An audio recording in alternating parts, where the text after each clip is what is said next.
Basta't maging simple ka lang, huwag kang si plastic man.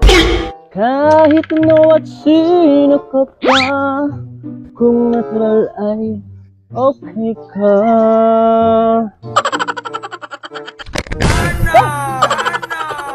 Punta ng Aratiles ngayon dito sa puno ng mga tiros eh.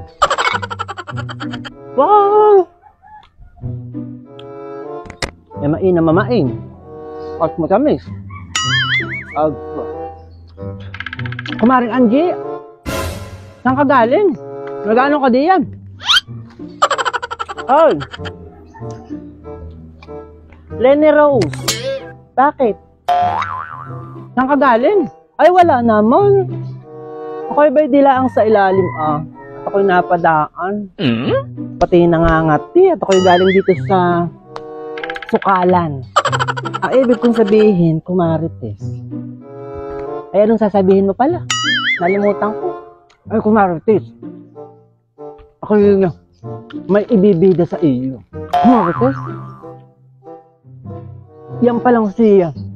Bibilin ay sa private school nag-aaral ang mga anak. Aba, ayayamanin han. Ay, oo, alam ko din. Balita ko rin sa may amin doon na yung anak pala ni Bibilin ay sa private school nag-aaral. Boy, maigi pa siya. Na kayo, marami siyang pambayad sa tuition, honey. Aba? Ay, ewan ko baka diyan kay Bibilin nga pati kumarit. At mas pinili pa sa private school.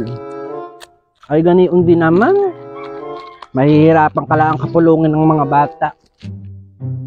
At English na English. Tapos pag magtatagalog ay hindi marunong. Eh, sama ng ganay ko.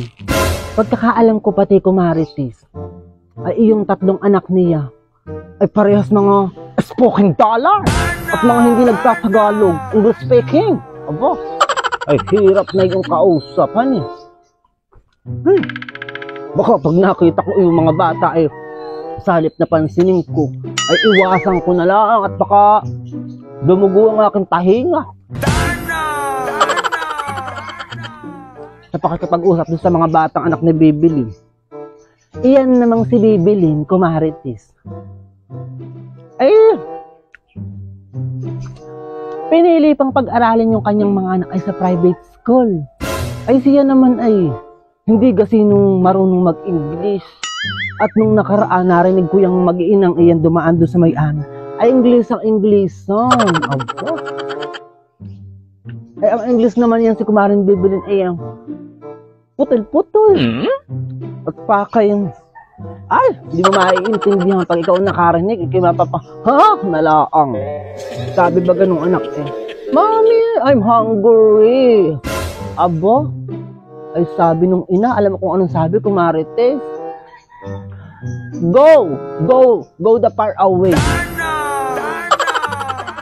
At ano nang sinabi ng Bibilin?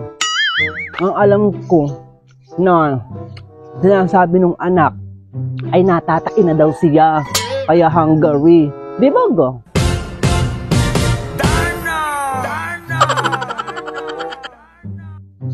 Ikaw naman pala kumarites ay pahirin din.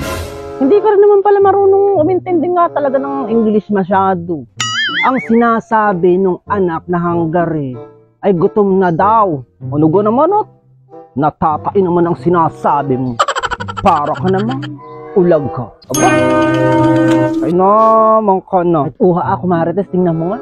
At hindi ko din alam. Ay gutom baga ang ibig sabihin ay oh! Ay awan. Kaya ako'y hindi din butong-butong diyan sa mga ganayang private school. Ganayon din. Mas maganda pa sa public at natututukang maigi ng mga guro ang mga bata. At nagsasalita pati ng mga sarili nating lengguwahe. Tagalog, kumarites, di ba go? Kaysa naman ikaw mag-English sa ikaw na may nag-uulam din naman ng toyo.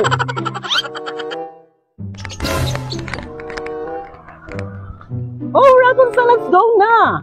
You're so late! Oh my goodness! Bay, ana, kumari. Kumaring Bibilin. Magandang umaga. Papasok na yung mga anak mo? Yes, Kumarites, I'm going to school because my daughter is... Ano nga tawag dun sa English na yun? Basta yun, Kumarites, because my daughter is very, very beautiful like me. And because napakuskus sa batong Matelos. Ganayon. Bye-bye, Kumarites. I'm going to school na. Bye.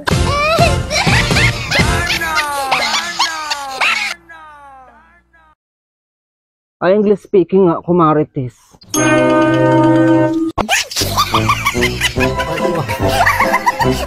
Sorry. Sorry.